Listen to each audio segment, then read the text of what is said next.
Estamos de volta, vamos continuar aqui tratando da hierarquia das normas. Meus amigos, já falamos aí da lei complementar e lei ordinária, as duas estão no mesmo patamar hierárquico, né? A lei ordinária e lei complementar estão no mesmo patamar hierárquico. A lei complementar, ela pode tratar de tema que a Constituição reservou para a lei ordinária? Pode. Mas a lei ordinária não pode tratar de tema que a Constituição reservou para a lei complementar. Joia? Agora nós vamos para uma outra pergunta, tá aqui no item 7, que é a seguinte. Medidas provisórias podem tratar de tema reservado pela Constituição de 88 para a lei complementar? Olha que tema bom. Resposta, não pode. Vem aqui comigo, ó. Medida provisória não pode tratar de tema reservado para a lei complementar, porque a medida provisória, ela vai ter que tratar de tema reservado pela Constituição para a lei ordinária. Então a resposta aqui é não pode. Não pode. As medidas provisórias, elas têm algumas limitações, né? A Constituição diz que não pode expressamente, porque a medida provisória vai tratar de tema que a Constituição reservou para lei ordinária. Ela vai tratar de temas reservados para a lei ordinária. Certo? Vamos lá, gente. Mais uma pergunta agora. Sim. Agora não é uma pergunta, mas agora nós vamos abordar em mais detalhes a respeito da hierarquia dos tratados internacionais. Não só dos tratados internacionais de direitos humanos, mas dos tratados internacionais em geral. Então é importante nós já fazermos essa distinção aqui, já de início. Existem dois tipos de tratados internacionais. Nós temos, de um lado, os tratados internacionais de direitos humanos, eu coloquei aí, ó, TIDH, e nós temos também os tratados internacionais, que eu vou chamar aqui, ó, de tratados internacionais comuns, tá? Então eu estudo de maneira diferente cada um deles. Uma coisa são os tratados de direitos humanos, outra coisa são os tratados internacionais comuns, né? Para falar de hierarquia dos tratados internacionais, eu tenho que começar te explicando que existe uma emenda constitucional muito importante para regular o tema, que foi promulgada para regular o tema, que é a emenda constitucional número 45 de 2004. Essa emenda constitucional, ela é conhecida como a reforma do Poder Judiciário. E o que essa emenda constitucional 45 fez? Ela inseriu na Constituição,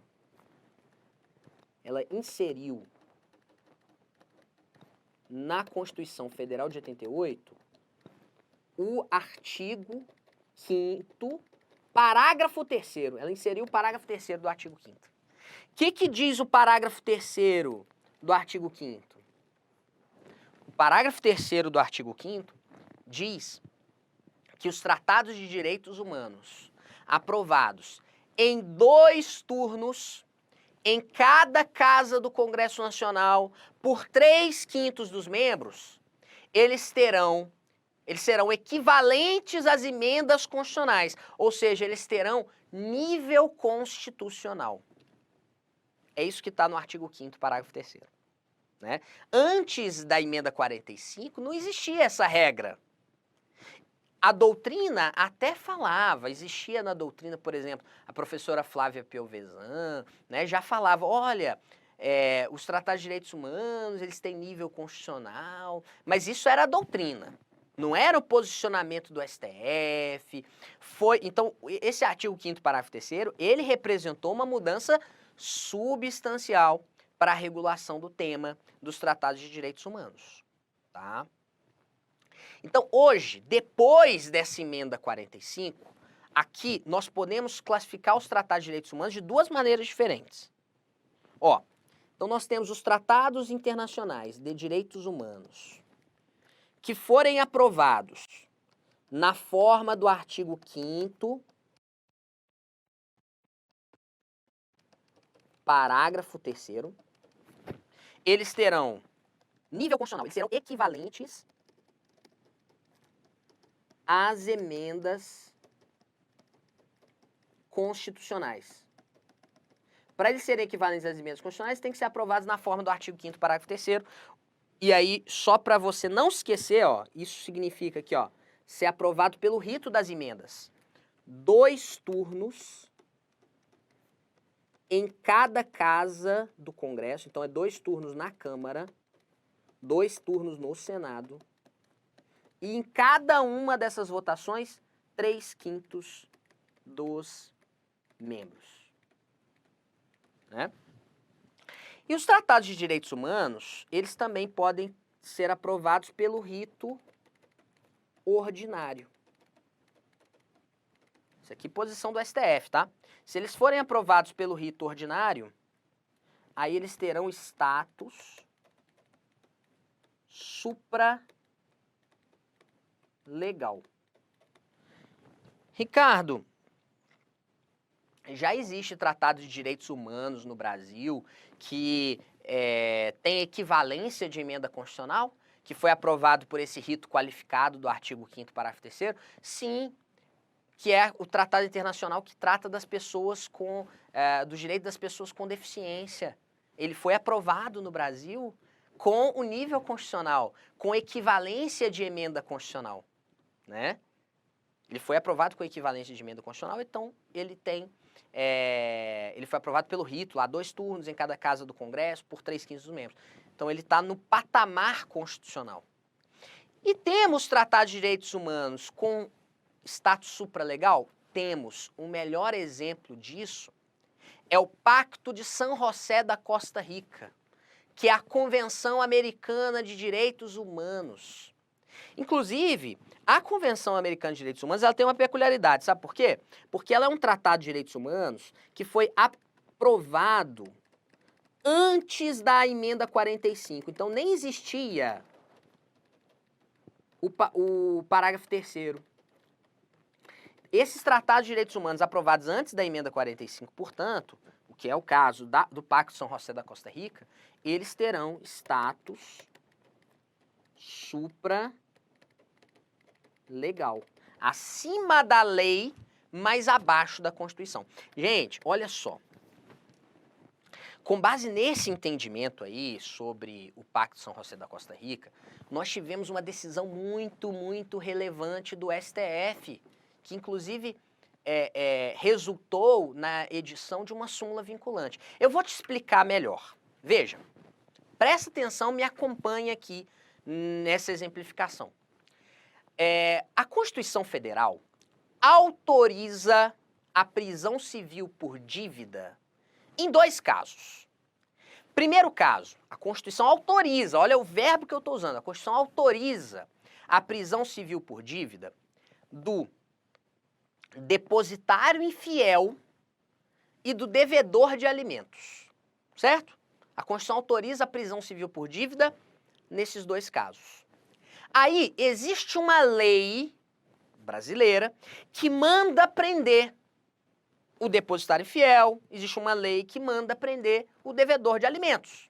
A Constituição autoriza e eu tenho uma lei mandando prender.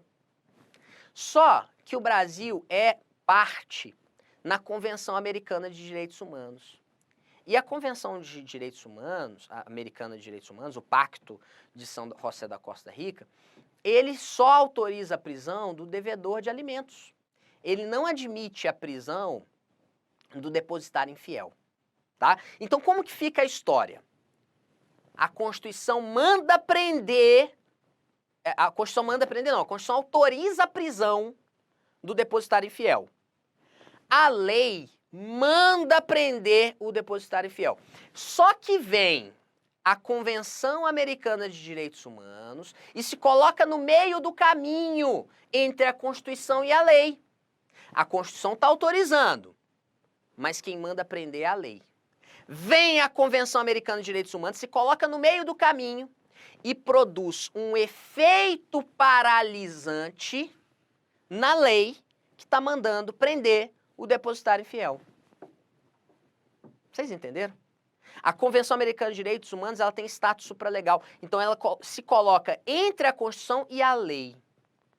A Constituição autorizou a prisão do depositário infiel. A lei mandou prender.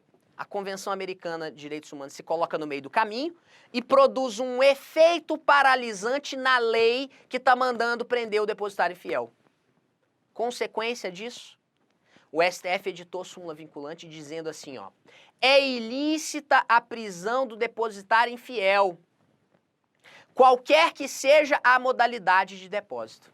Então, hoje no Brasil, não mais se admite a prisão do depositário infiel em virtude da Convenção Americana de Direitos Humanos ter produzido um efeito paralisante na lei que mandava prender o depositário infiel.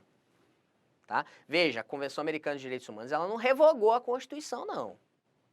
Né? Ao contrário do que alguns podem dizer. Não revogou a Constituição, não poderia jamais fazer isso. Né? Porque ela tem status supralegal. Né? Bom, meus amigos, e agora os tratados internacionais comuns? Os tratados internacionais comuns, eu vou colocar aqui embaixo, ó, tratados internacionais comuns. Os tratados internacionais comuns, quando eles são internalizados no nosso ordenamento jurídico, né, o que depende lá de uma aprovação do Congresso, depois depende também da edição de um decreto pelo presidente. Esses tratados internacionais comuns, eles estão no mesmo nível, né, hierárquico das leis. Mesmo nível hierárquico das leis. Ricardo, e se houver então um conflito entre um tratado internacional comum e uma lei brasileira? Como é que eu soluciono esse conflito? Eles estão no mesmo nível hierárquico. Então eu soluciono um conflito entre um tratado internacional comum e uma lei ordinária pelos critérios cronológico e o critério da especialidade, que são os critérios de solução de conflito de leis em geral, né? Então, eventual conflito assim, aqui, né, vai ser solucionado pelo critério cronológico,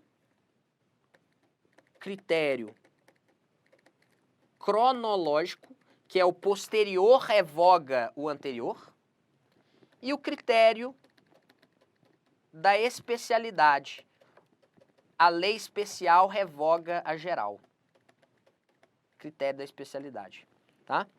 Esses dois critérios que são solucionados que são utilizados para solucionar um eventual conflito entre lei ordinária e um tratado internacional comum. Não é um critério hierárquico, mas sim o critério cronológico e o critério da especialidade. Certo? Vamos continuar, já falei bastante aqui sobre tratados internacionais. Agora vamos falar sobre a diferença entre decretos autônomos e decretos executivos, né? Os decretos autônomos, vamos aqui na tela, decretos autônomos, eles são atos normativos primários. Atos normativos primários. Porque eles extraem seu fundamento de validade diretamente da Constituição. Eles têm o mesmo nível hierárquico das leis. Eles, inclusive, podem prevalecer sobre uma lei. E os decretos executivos, aqui não. Decretos executivos são atos normativos secundários. São os decretos, as portarias, né? São infralegais. Eu digo aqui que são eles têm nível infralegal. São normas infralegais, né? Ricardo, tá, mas eu não entendi ainda dos decretos autônomos. O decreto autônomo, ele vai tratar de quê exatamente? Qual a diferença dele para o decreto executivo? De que matéria cada um deles trata? Ó, tranquilo isso daí, uma boa pergunta, tá? Coloquei aí na tela para você as matérias que vão ser objeto de decreto autônomo. O decreto autônomo, assim como o decreto executivo, ele é editado pelo presidente da República. Só que o decreto autônomo, ele é ato normativo primário. Ele é capaz de criar direitos e obrigações.